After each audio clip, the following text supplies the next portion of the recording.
Welcome to another episode of Money for Nothing, the podcast about music and capitalism. Today we are talking mainly about how names for newborns and how the name Drake is precipitously falling off in popularity. Really quick, when I first heard the name Drake, in my head, I just thought of Sir Francis Drake, like the British privateer. And it took me like... Waiting for that concept album. Dude, oh, yeah, that would be like... Drake come on on, Drake. Drake on Drake.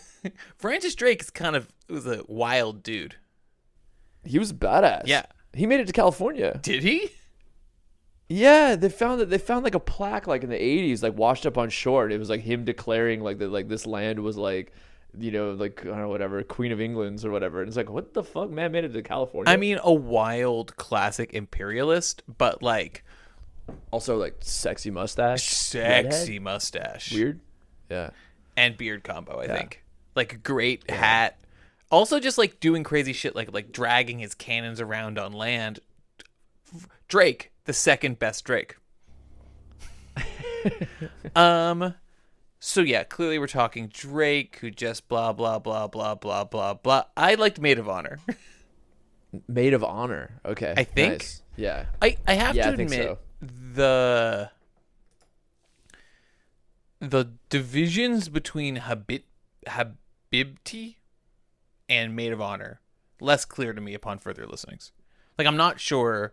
Like clearly there's a difference between Iceman and those Maid of other Honor, two. Iceman. Yeah, Yeah. between Iceman and Maid of Honor and Habibti, but like between those two, I feel like I was reading a lot of stuff online, and sometimes they would describe it like one as the one. Like they're like Maid of Honor, the like dance Drake, Habibti, the emotional Drake, and then like the next review would be like Maid of Honor, the emotional Drake, Habibti, the dance Drake, and I was like, oh, no one knows the difference between these two albums. Yeah, that's my favorite Drake though, as we discussed. I'm not a big fan of rapping Drake, but I do love a softy Drake. If you haven't noticed, people, Drake dropped 3 albums this year, just recently, last week I think, and broke like all kinds of crazy records. Iceman arrived Every record. with 462 plus million on-demand official audio and video streams. Yeah, like He's back. number 10 of the somehow. list of the biggest streaming weeks for albums. Top 5 largest streaming weeks ever amongst R&B and hip hop albums. Yeah, he's just breaking records left and right. All 3 of the top 3 spots on the Billboard top albums chart, which has never been done before by anyone, I don't think. Right, yeah. Definitely by a solo artist. And this is something, and so we figured we'd like kind of talk about this a little bit because this is something we've actually discussed before. This is kind of give me if I'm wrong, but the first thing I saw, because I was in a cafe and people were discussing like he dropped 3 albums. I'm like, that's kind of crazy. I'm like, he's just gaming the streams, which is something I think he did like with back in I think 2016 maybe with like Views dropping like a double album or whatever, and like they kind of and Scorpion. Remember Scorpion was on every single playlist Right, that Spotify yeah. had. Right. So I mean, like, is that's like one thing that like possibly he's doing here and like dropping all this, you know, and obviously, you know, this isn't official, but it definitely feels as if like Drake is making a statement in his comeback by kind of, yes, sure, his popularity, but also like in gaming the streams, occupying all these spots on the Billboard, breaking all these records. He can kind of like put to bed all the criticisms leveled at him during the Kendrick beef, you know, in the most Drake way possible, which is to be like, well, I got a lot of numbers, you know, not really kind of getting the sort of cultural aspect of it. Huge fan of describing what happened during that beef as, quote, criticisms leveled at him. But you mean being called a pedophile at the Super Bowl in front of the biggest audience of any event in American life? But they even did that funny thing where Kendrick's like, his backup singer was like, "Are you gonna do it?" And Kendrick's like, "Yeah, I am." Yeah, so we figured we like kind of like at least like talk about this a little bit, but also because we talk about this because there's like other weird things that I feel like people aren't really like covering about it. Like so many weird things. For example, and I don't know where you want to start, and I don't know if you want to comment on Ella's record breaking. I don't think there's much to say. But like maybe where to start, and one of the weird things that people aren't talking about is the fact that he actually recently tried to like relitigate the defamation suit that he had leveled against UMG and Kendrick. Yeah. To which recently got thrown out again with like UMG, by the way, which is his label, basically saying like he's a hypocrite and it's nonsensical. And those are actually like direct quotes, actually. Yeah, I don't know if you want to start there. But then also there's another weird thing where Drake has been, I guess, named and accused in a potential RICO lawsuit of fraud, and in the biggest irony, artificially boosting his play count on music platforms. This has involved a class action suit that was filed last December by two Virginia residents who claimed that Drake, along with internet personality Aiden Ross, who Drake names in one of his diss tracks on Iceman, apparently promoted an illegal online casino, which is like stake.com, then used the profits for the scheme to artificially bolster play counts on digital services by like essentially like creating like bot farms and like bots to like to artificially inflate these numbers. This is like an allegation that's like a part of a bigger kind of like lawsuit around the illegality of a stake.us, a social casino as it's so called. But it is pretty interesting considering that it wasn't too long ago where Drake was leveling accusations at UMG, or was it Spotify, for UMG artificially boosting Not Like Us. So it's like all this interesting stuff that's kind of like revolving around this that I feel like people aren't necessarily addressing, and so we figured we'd spend like 15 minutes on it. Yeah. So I mean, the thing is, all of this, right, is I think the connecting line between a lot of these different dynamics is what it means to be a superstar in this moment, right? Like what it and specifically by this moment, I don't just mean like it's been 10 years. It's 2026. It's 10 years since 2016, which is like basic math. But like for people who have a certain age, like that, it means that we're not in, like, that sounds really stupid, but it also means that we're just not in the same moment as views from this came out a decade ago, right? We're just not in that moment of culture or of the in fundamental ways of the internet anymore. And so I do think that there's this tendency, and certainly I see it within my own like thinking and writing, but also I think it's a more general issue as like millennials age, right? Is that, and I think a lot of commentary, there's like a certain class of people came to understand, like grappled with a new world that emerged in like 2012, 2013, 2014, grappled with the emergence of social media, grappled with the emergence of the streaming economy, and then kind of assume that having understood one set of fundamental changes, that the world is still kind of the same now as it was then. And it's simply not, right? 2026 isn't 2016. Right. And so I do think that there's something interesting to think about. What does it mean to be a superstar? Not in kind of the classic Drake era, but towards, I would argue, kind of decisively after that era ends, where Drake is still one of the only stars who can do this. Taylor Swift, right? One of the only stars who can do this. Right. The if you look at that top 10 biggest streaming, did you get a chance to look at it, Saxon? Yeah. Right? It's Drake, it's like Drake, Taylor, Drake, Morgan, Taylor, right? It's only 3 artists. And so and all of them, I think, in their hits, especially later hits, the ones that are on that list, have this funny, like, wallpaper-like inevitability.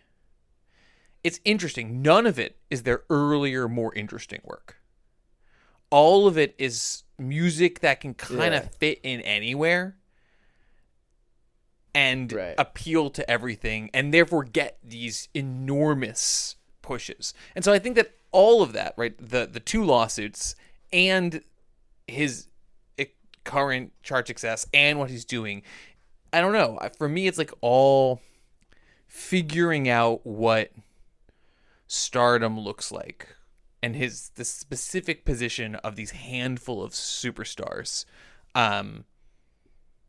what that looks like, and how they act, and how they influence the culture, if they can still influence the culture at all. Because it's almost as if like it's incentivizing, like, I don't want to say mediocrity, but like that sort of wallpaper sound, where it's like, instead of doing something like innovative and new that like blows people's minds, I don't know, the work that, you know, Quincy Jones and Michael Jackson or something like that, or like maybe a Prince album or something. It's like, actually, let's just make something that is like sounds like me, and like sounds like a sound that is like familiar to people when they think Drake or Morgan or Taylor.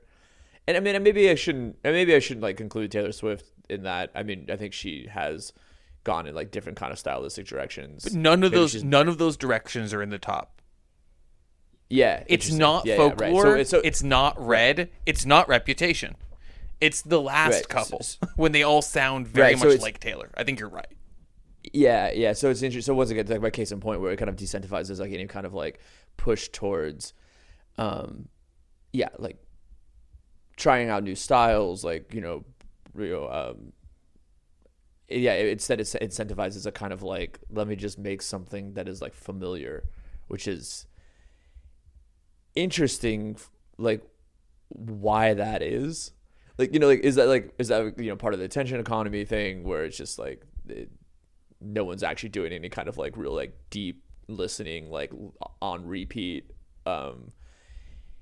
Is it like something to or simultaneously, and or like gaming the algorithms in the sense that it could fit into a lot of different like mood playlists, you know, thinking about like the kind of Liz Pelly thing. I mean, it's interesting, but because like, shamefully a bit of a Morgan Wallen fan, and like, like I listened to like his first album, and it's like, much better. And I hear the new stuff, and I'm like, okay, this sounds like Morgan, and it has like, but it's like just whiskey girls, you know, and it's like, now like the songs are like a minute and a half, like 2 minutes long. It's just, it's clear he's just kind of like doing like almost weirdly like a version of himself, instead of like actually trying to be like an artist who's like pushing himself.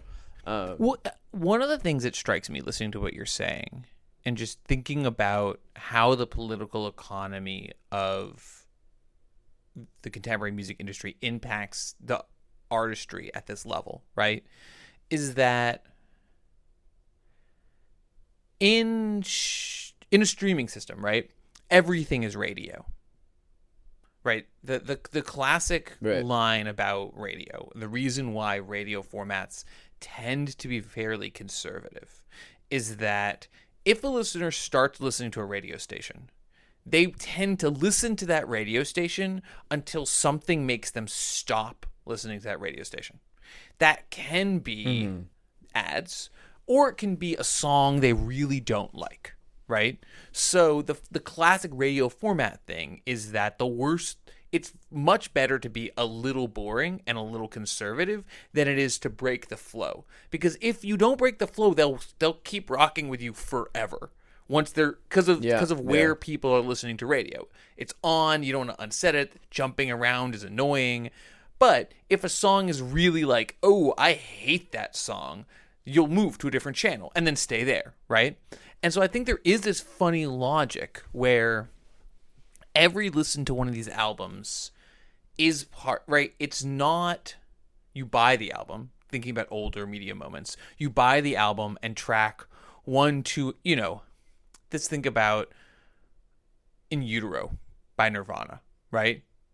There's a couple of major I mean, that was an album intended to lose an audience, but like there's a couple of singles at the beginning, and then there's a bunch of a pretty solid noise rock.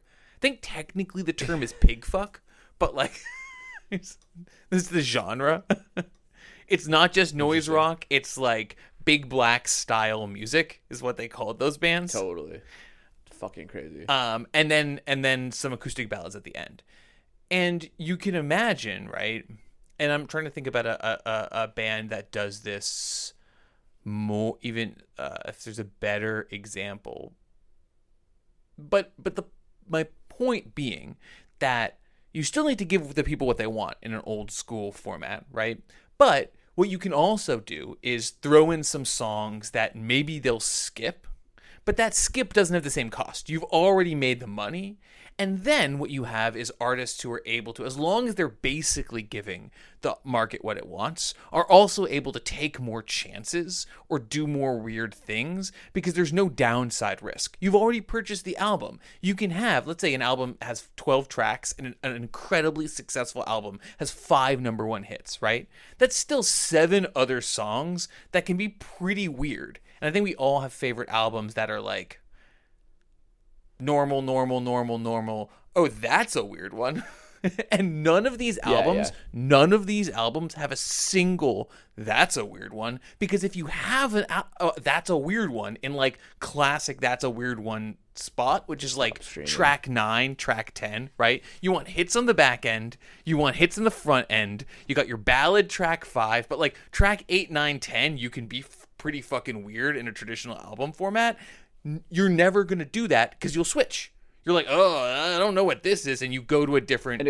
And especially with like, and so that kind of also is a good explainer for like why there's 43 tracks across like 3 albums, is that somebody could just like literally press play and then like listen to the song they like, and then it just kind of keeps playing because it's just kind of like got this sort of, as you call it, like wallpaper type aesthetic sound.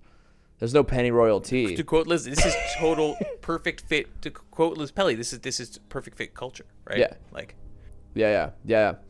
What's also interesting though, to kind of like, not to like move on from that, but just to also add to this, is that it seems to actually be doing maybe possibly potentially 2 jobs for Drake, in the sense that he's able to like get all these streams, get the numbers, break the records, but also. And I don't think this is actually like official public, but there's been like things online about how this actually might complete his obligation to UMG by just dropping like 3 albums all at once, which is like a really interesting kind of wrinkle in this story. And I want to just take like 5 minutes before we go on to just like consider a world in which like Drake goes completely independent, and like because in this NPR music article I read, like they quoted somebody, I forget who it was, who said that like something absurd, like if Drake ever went independent, it would like ruin the music industry, or like the music industry would collapse or something like that, which I don't think will happen, but I mean that would be like a pretty huge loss for UMG. Or would it? Does Drake still have like the clout? I mean, is this kind of proof that he does? I mean, I don't know, like, so there's what are the implications of that, you know? That's a really good question. That's fun. I mean, it reminded me, and I was of like, I love a forced album. Like, they're not happy things, but like some of the funniest albums of all times are contractually obligated albums. Have you ever listened to Van Morrison's contractually obligated album? No. Oh, this would be a good episode though, actually. We should do a full episode on contractual albums. So he releases on Bang Records, which is a small indie label. He releases Brown Eyed Girl. And then he wants to like do his like weird like jazz masculinity odysseys. I mean and but they won't let him like do it really. So he just writes, I think because I think it was a songwriting contract or something. So it's just like he had a number of songs that he had to give to them, and he just like got, my memory serves, is like he just buys like a bottle of whiskey and sits down in a studio and just churns out 50 songs. And the songs are named things like My Friend the Little Worm, Like it's not. It's just like true. Looking this up, like, right? He's just like there's a Willie Nelson IRS album that's famous called like "Buy This Album So the IRS Doesn't Take My House." Hell yeah. Oh yeah, there's a song called Ringworm on that record. 31 spontaneous, bizarre tracks Morrison recorded to fulfill a strict contract with Bang Records. Ringworm, Jesus Christ. So, like, you know, there's my point. Wait, hold on, wait. Hold on. You went down this path. So we're definitely. I can see by the look on your face that you've got ringworm. I'm very sorry, but I have to tell you that you've got ringworm. We'll stop there, but that's the first two lines.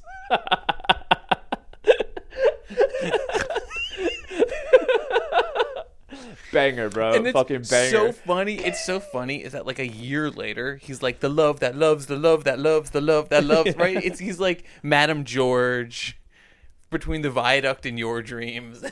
Yeah, God. Okay. Anyway, sorry. Okay, so like, yeah, but like, so like a okay, so let's consider these 3 Drake albums to potentially be like a contract breaking, like, or completing rather, releases. Like, what does a music industry look like? What are the potentials of it? Like him leaving and going independent? Like, is it great question? And so, I mean, here's the thing, is that the very biggest artists, and this maybe, and this is one of those classic like music industry things we don't know because we don't have the numbers, and it's hard to understand quite how it's integrated in. But the biggest stars in the music industry now, a lot of them have a relative amount of independence, right? Like, sure. Taylor has her masters back. That's huge. Like, right. Compared to Bad Bunny is independent. And so, you know, but you still need distribution and label services. Like the, you know, OVO is independent, right? But I don't know who's distributing, what the official link up is. But like, right, you know, so the option is usually either you have, you know, either you need a major label or you need to make your own record label. And given the fact that there are these existing companies that are really good at doing all the things that you still do need a major label to do if you're a major star, my gut is less that like he's out of the stable, and more this is you're able to renegotiate in favorable terms, and like maybe you're via technically an independent distribution company, but that filters through a major label. But at this scale, like you're not independence. I mean, it's there are only a few companies that can do what an artist like Drake needs, which is get you listed in every single playlist in Spotify, which is, you know, all the hookups, the organization, the legal background, right? They've got all the best music industry lawyers. My gut is that this, you know, the same lawyers that are like arguing against like his like defamation lawsuit and the those seem like good lawyers. Yeah, those seem like good lawyers. They're good at their job, right? So I think that just like if he's if he's finishing out a contract, which like weirdly we don't know. People have said that, but we don't know. I would assume it's for renegotiation purposes because he's done stuff like this before. He's like released albums in weird ways. He's like re-released earlier mixtapes as albums. In 2020 he released Dark Lane demo tapes, which like didn't count as an album, right? There's a lot of wiggle room about when things are and are not albums. And you know, like it's one of those things too where it's like it just seems like such a Drake move to like do this thing, game the streams, break all these records, especially in lieu of like the Kendrick beef and the defamation lawsuit, and like actually him like name dropping Lucien in some of the diss tracks, to then come back and be like, now you have to pay me a record breaking like contract because like I'm like integral to like UMG as like a label or something. Like this seems like such a move he would, do, instead of like going independent, make the people that he's annoyed at pay him money. Yeah. I also like don't, if it's a contract, when did he sign that contract? That's the other thing, right? Because 2022. Oh, that's when he signed the contract? So he's released a lot of albums since then. I mean, he released 2 albums in 2022, an album in 2023, an EP that had a bunch of stuff, an album in 2025, and now 3 albums in 2020. So I guess that's a 6-album contract, right? Did I do that math right?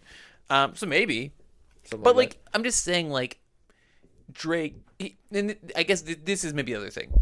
Drake didn't sign a 72 album deal as like a struggling former child actor, right? Drake signed a major label deal in 2022 with literally every advantage an artist could possibly have in negotiating the most advantageous conditions in a contract. They got like $400 million. I mean, there's no way that Drake's new contract is going to be better than Drake in 2022. Right? Yeah, interesting. I mean, I don't know. I mean, if like you, I mean, it depends how much they value the stream. Or does he just need more money because he lost it all at the casino? The digital the stakes.us. Stakes.us. God. Okay. Well, I think that's enough on Drake. Can I tell you my one thing? I have a Drake theory. This is my Drake theory. There's 3 Drakes. Okay, sorry. That's the funniest theory. I don't know why that got me. There's been 3 Drakes all along, and like, in 2022. Oh, so I got this theory. 2022, both Beyonce and Drake release these like house-inspired albums. Beyonce releases Renaissance. Drake releases Honestly Nevermind. I think that if everyone had been on... I think Honestly Nevermind is a really good Drake album, actually. I think that's a good record. I think it's interesting. It's sonically interesting. It's something he hadn't done before. He flows well over it. He's not like reinventing hip house, but he's not reinventing hip house. I think that Beyonce got a lot of attention for her move to house music, and everyone like didn't like that record much. And I think that if everyone had just been nice to Drake when he released a house record, this could all have been avoided. Everything that Drake has done since the beef, these 3 records, Drake could just have been making dance music, and that would have been fine. A better world. Stop lying to yourself. A better world. And it's your fault. All of you people who were mean. They were mean to Honestly Nevermind. And everyone was like, Drake, do something different. And then he did, and he pulled it off, and everyone was like, we hate this, and we're being mean to you for some reason. And he's never recovered, clearly, and he still hasn't recovered, clearly.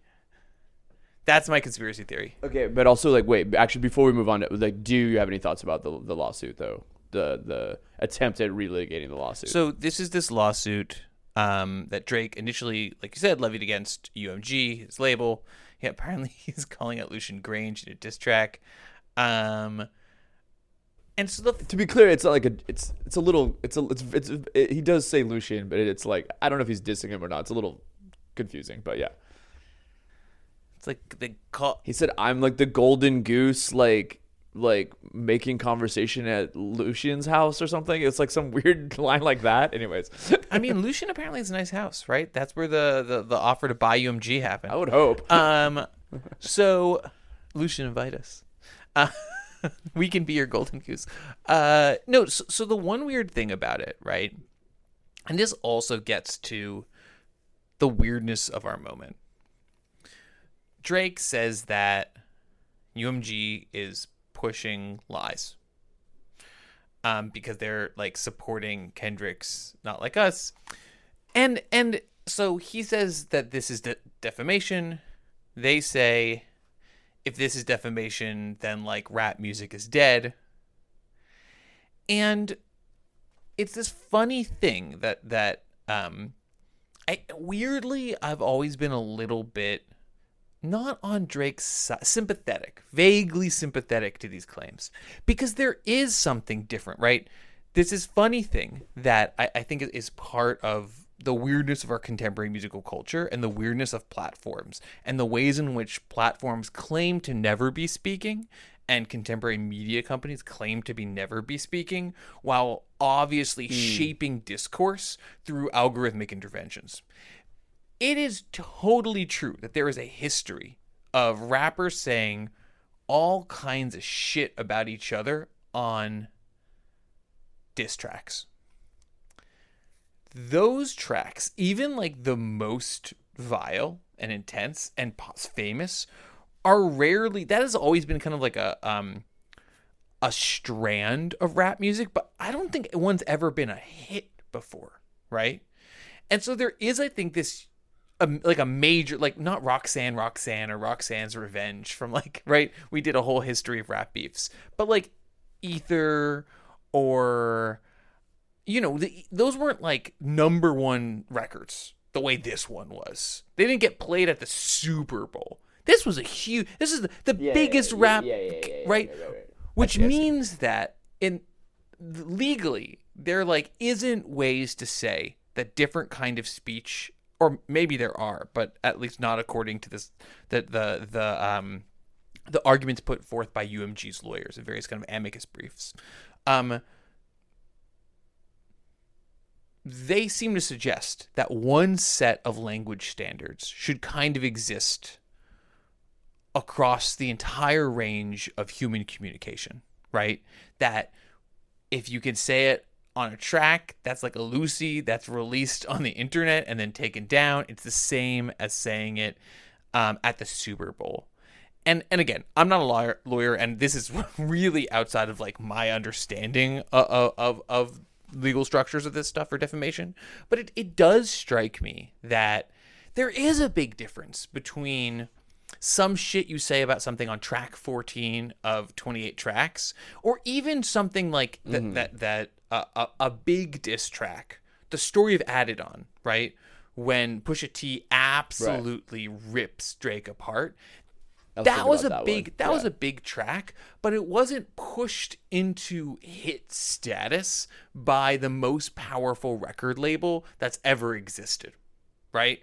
Once right. Not Like Us is a hit, it's pushed with the promotional machinery of UMG, which does kind of mean that, like, my mom never heard the story of Adidon. My mom, at least in passing, heard Not Like Us, right? Because it was inescapable. Right. And so there is something, I would argue, like reputationally or structurally different about how that claim hits when it's a generational catchphrase, you know, a generational touchstone, right.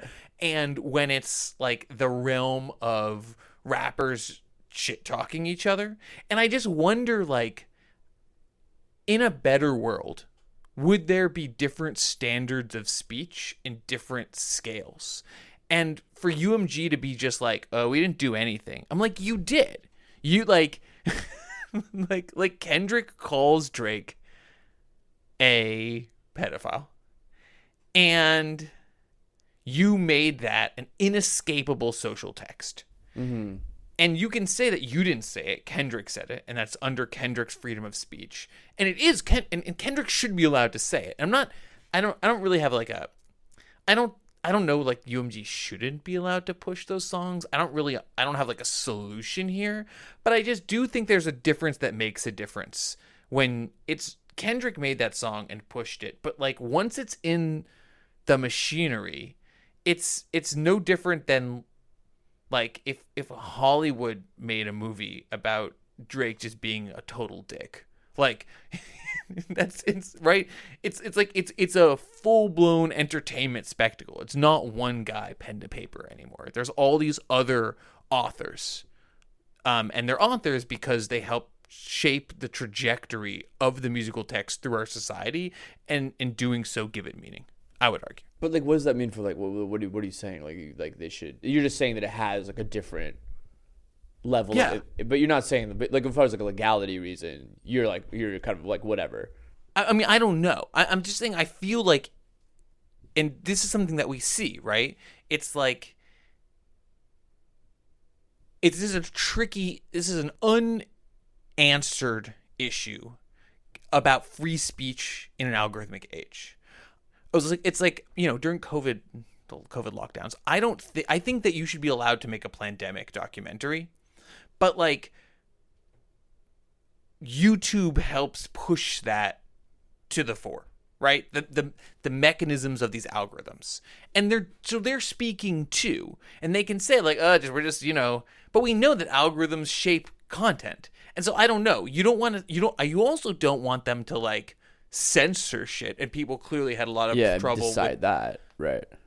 But they're not. There's no like true hands-off version, I guess. Yeah, no, I mean that's an interesting point. You're saying that it's like, yeah, it's kind of like if it's like pushed by these algorithms, which is like determining our feeds and having an impact on culture, that there is a question. It's not just like regular old free speech. It's like there's like a whole industry like churning and putting its weight behind it to promote this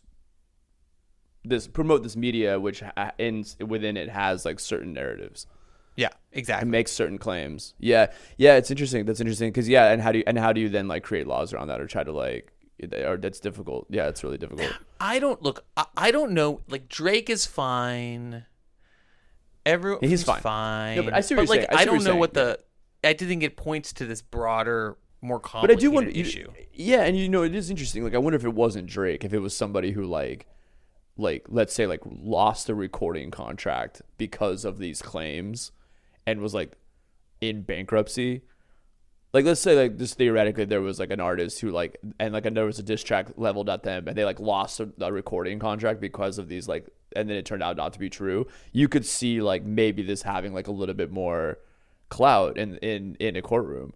But it's an interesting thing. It's like almost because it's Drake, it's almost kind of like you're fine. Like, yeah. I mean, I don't lawyers, please email me if that's complete bullshit. But it does seem like there is like something sort of contextual about it, which like in the sense it's like it's just him being like there's no actual material consequences of these claims for Drake. Yeah, I mean, there are material if anything like consequences, positive but, like, material he's consequences. Fine. Yeah, exactly. Yeah, right. Interesting. No, yeah, exactly. I think if you had a different situation where, let's say Drake, right, made a mean song about a really about you but they say like because he entered into a diss track, right, like into a beef with a small time Twitter rapper who was like shit talking him online, and it became an international hit. And it was pushed by UMG. Now, I think it's interesting. Drake's like, I'm not suing Kendrick. I'm suing UMG.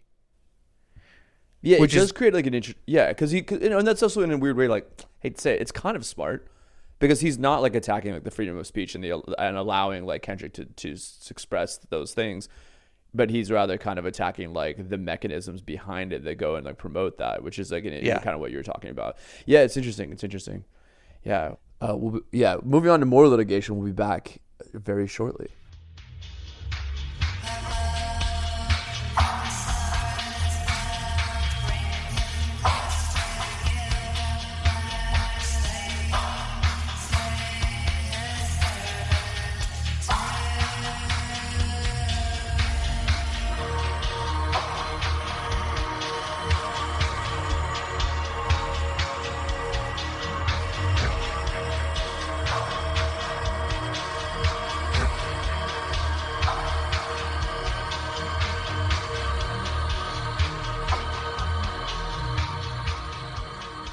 Moving on to another story around lawsuits and litigation. We're talking Ticketmaster, LiveNation again, because there's been some interesting developments when it comes to a antitrust lawsuit against them. This kind of actually goes all the way back to 2010, really, where LiveNation and Ticketmaster first merged. You might have remember our episode about consent decrees. Well, gosh darn it, they're not fucking working. It's almost as if you give a company an incredibly advantageous position and then a ton of money, and then the only way to stop them from abusing their position is them promising that they won't, and you need the government to actually hold them to that, isn't the best way to run things. Yeah, so maybe to get into little details maybe we should start with a little bit of background. So 2010, LiveNation and Ticketmaster want to merge. The DOJ allows the merger, but under a consent decree, which is kind of like this like government like warning, like wagging of the finger. But if they break the consent decree, there are consequences, but you need to have like a full you need to like prove that they break the consent decree. You need to have an investigation into it. There It's you like, go. Thank you for there is teeth, but like you have to turn it on. Right, and like basically the consent decree was meant to like basically stop LiveNation from retaliating against venues that use say like rivaling ticket companies, and probably some other small things. Anyways, so like fast forward 10 years later, and this didn't work. Didn't work. They have violated the spirit of the 2010 settlement. So they extended the consent decree, they modified it to include some oversight and added stronger anti-retaliation provisions. A lot of stuff has happened since. There's been Senate hearings. There was the Taylor Swift Eras tour ticketing disaster. And now, and then in May 2024, the DOJ and other states got together to sue LiveNation and Ticketmaster. Well, 2 months ago, the DOJ suddenly settled mid-trial. It finally went to trial, and they settled mid-trial. They reached a settlement with LiveNation shortly after the trial began. The reported terms did not require a full divestiture, and they included a settlement fund. It was limited to like some exclusive contracts, fee caps, stuff like this. It was basically bullshit, and the states were like, you know what, we're going to go ahead and continue this trial without the DOJ. It was a coalition of 33 states plus DC that continued on without the DOJ, DC. Which is also kind of crazy because like who says there's no bipartisanship? Like Ken Paxton of like Texas was involved in this. As we've always said, one of the few bipartisan industries in this country is the goddamn music industry. It's true. If only because Nashville, Tennessee, baby. Absolutely. Last month on the 15th, the jury had a verdict that was against LiveNation and Ticketmaster. They found the companies liable for violating federal and state antitrust laws. It found that Ticketmaster unlawfully maintained monopoly power in major venue ticketing.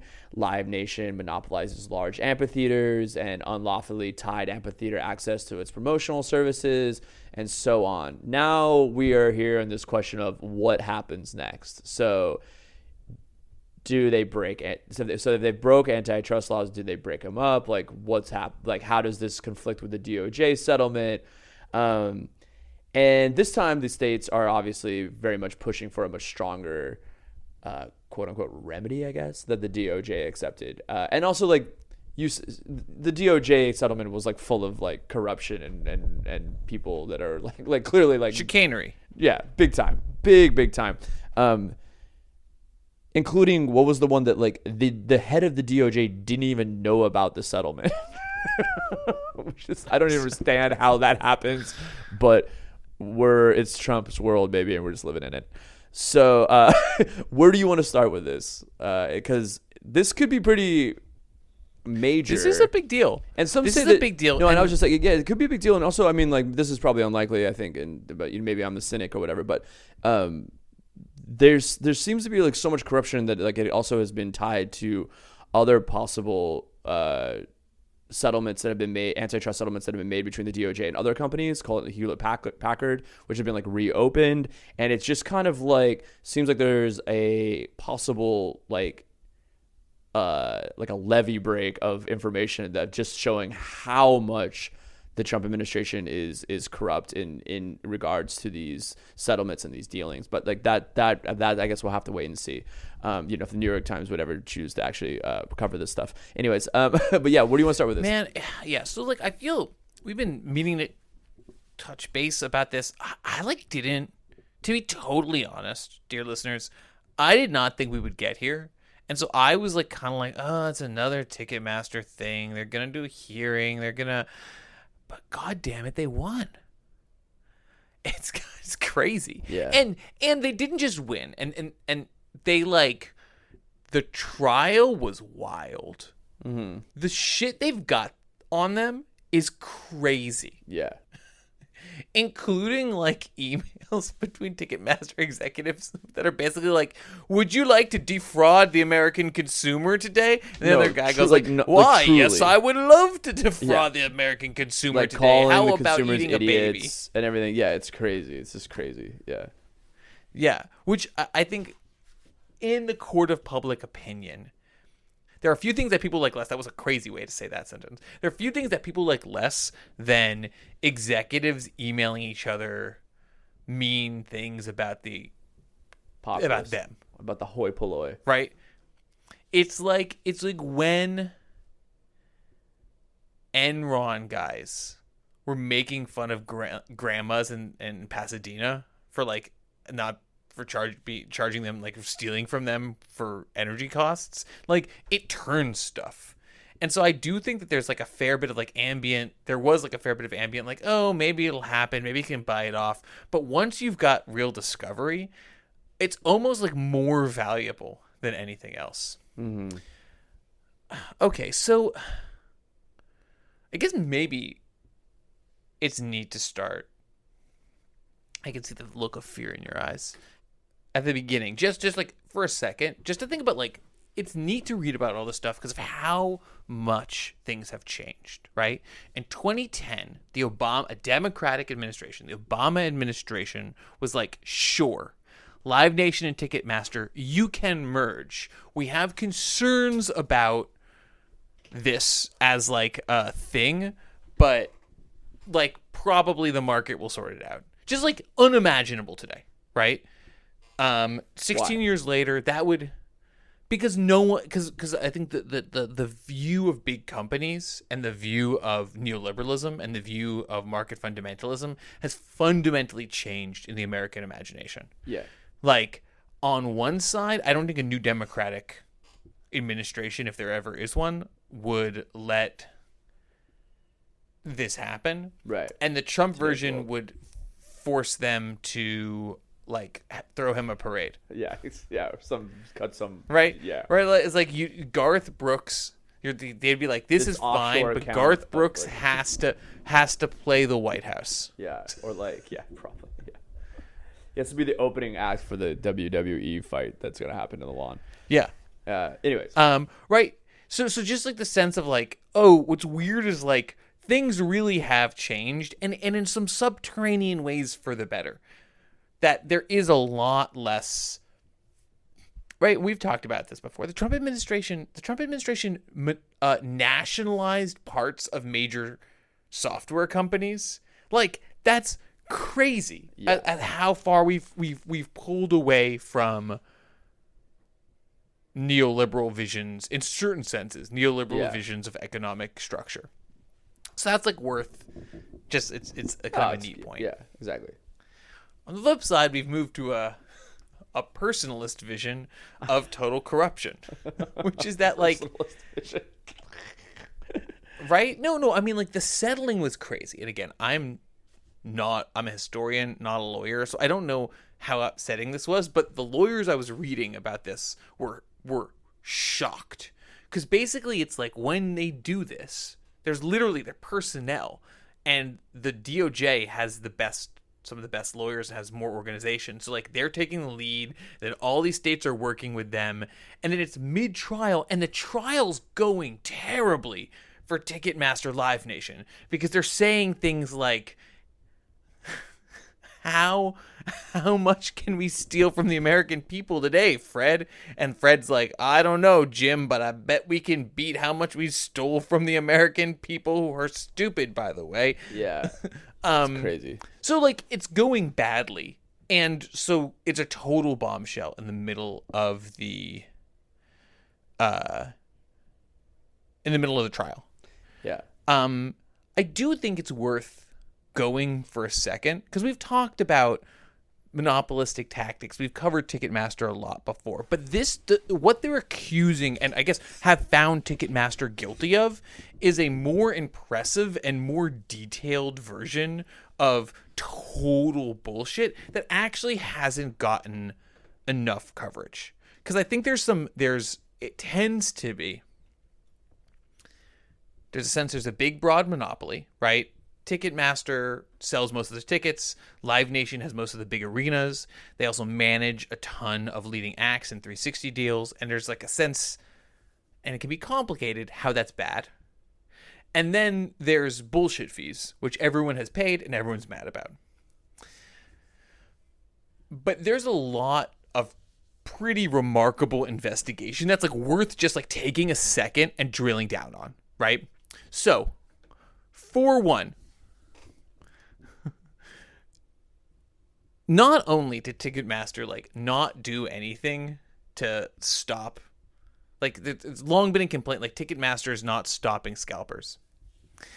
Ticketmaster had detailed analytics of who was purchasing every ticket and knew that something like 2,000 or 3,000 accounts had purchased 80,000 tickets across America. And we're not only watching them do this, but they offered technological support to the scalpers through a software platform called Trade Desk, which enabled brokers to, I'm quoting from the filing, which enabled brokers to track and aggregate tickets purchased from multiple Ticketmaster accounts into a single interface for simpler resale management. Jesus. God. They not only did they refuse to like do anything to address this, they opted against using third-party identity verification because, quote, it was too effective. At certain points in the resale market, they knew that 55% of the tickets on sale were via ticket brokers. Jesus. So it wasn't like a small issue. This wasn't an annoying thing. This was Ticketmaster like in an organized and intentional fashion, looking at artists who are pricing their tickets in ways that they want and saying, fuck you. We're going to sell the tickets for more. And because in these licensed resale markets, they get a cut, and we're going to get a cut of that. In essence, we are whatever, and I think that this really, like, whatever level of cultural resistance to commodification that musicians might have, that music scenes might have, that music communities might have, Ticketmaster was single-mindedly attempting to undercut that and make tickets not just commodities that could be paid for the highest possible price, but then not even ones that function according to a real market, because there was no actual sense of scarcity or value, right? Because it was like inflated. Because you could inflate them, and then if they didn't sell out, right? It's because literally there's no information of any kind. So it's not even like, oh, the classic thing like, oh, tickets are undervalued because people are willing to pay more. There isn't even an actual market for tickets because Ticketmaster is providing blows my mind, Trade Desk to ticket brokers so that they can organize how still around much the ticket should cost.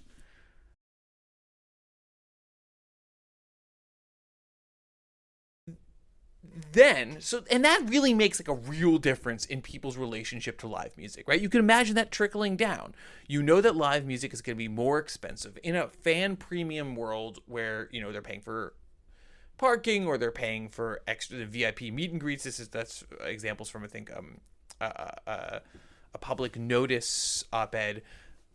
If there are extra fees at the end, people won't pay for additional fan services or won't know how much expensive things are because they don't know how much extra random fees are put on at the end. And the sense is like, overall, is attempting to turn music and live music away from a communal experience into a imperfectly commoditized, unequal, horrifying market that, as someone who loves music, makes it harder for music to succeed against other forms of entertainment. Right, because it's like you can do like a $11.99 Spotify subscription, or like something to stream like concerts, or like on YouTube or whatever, or just like watch TikToks. Instagram and get clips or whatever. Yeah, exactly. Yeah. I mean, personally, I have like my concert going has gone down. I don't know about you, because as we've just also discussed, like, I don't know, like Waxahachie and like MJ Letterman are going for like $220. Like, it's like crazy. Like, what? And some of that is because, right, if we think about that, the pushing back, I think, against some overly economized visions of music, right? There is no real price for cultural practices. There's societally agreed upon prices for cultural practice. I think all the time about, and we've talked about this before, and it might be apocryphal, but I don't think it is, like the creation of premium vodka. Right? Or Blanton's, like really high-end whiskey, like American, really high-end bourbon. It's always been fancy scotch, but like the idea that there was bourbon that was worth $100 a bottle, like, didn't exist in 1930. Yeah, like, but even, right, it just didn't exist. Like, and until people were like, whoa, we can make a new beverage category, and then people are willing to pay for it. But there's no, and similarly, what concert going is worth. So I would argue that, like, the Waxahachie experience that has traumatized you so badly. It was just mind-boggling. I'm like, really? Like, no, it hurt you, Saxon, and we're here. We're here. No, but like that, those pricing decisions are not based in a pure market. They're based in a market that's shaped by an overall set of pricing information, and that pricing information is being, it turns out, systematically manipulated by Ticketmaster. I knew it was bad, and I knew there was pressure, but like, these numbers are astounding. Yeah. Well, so astounding that they lost, and it's pretty radical that like the states were like, fuck you, DOJ, we're going to continue with this. A bipartisan coalition of states, mind you. Well, and so, like, I think that, like, in the end, this is like this potentially is like, dare we say, because this is very rare here on Money for Nothing, something positive. Yeah. Well, we didn't even get to the other truly shocking thing, which is that we always knew that there were these kind of like hush, like, you have to use Ticketmaster but they've got the data, and they had texts. Yeah. Where Barclays switched from one service to a different service, and then just like major LiveNation acts didn't play there anymore.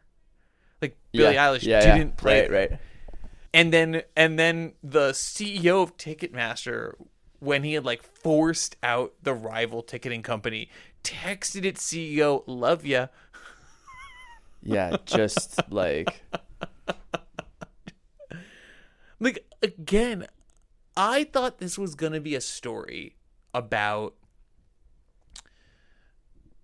because LiveNation can help you connect to other things, having a bunch of LiveNation venues depresses the possibility of like a more equitable distribution of touring talent, and then it pushes other venues slowly to the wall, and it like weakens the ticket ecosystem. I was like, before I started researching this episode, I was like, okay, I feel like I've been not harsh enough on some of what Ticketmaster's doing, and like I need to really think about my understanding of what a more monopolistic system would look like.